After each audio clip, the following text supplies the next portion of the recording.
Dear African brothers and sisters, someone needs to go and advise the leader of the EFF, Julius Malema.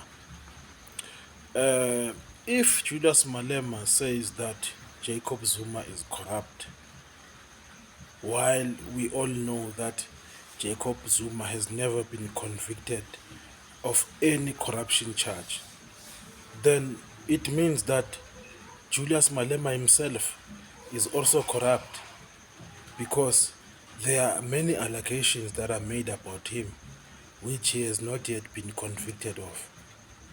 But since he wants us to believe that Jacob Zuma is corrupt and Floyd Shivambu is a betrayer, it means that all of the people that joined the EFF from the ANC back in 2013 and 2014 are also betrayers. How hypocritical.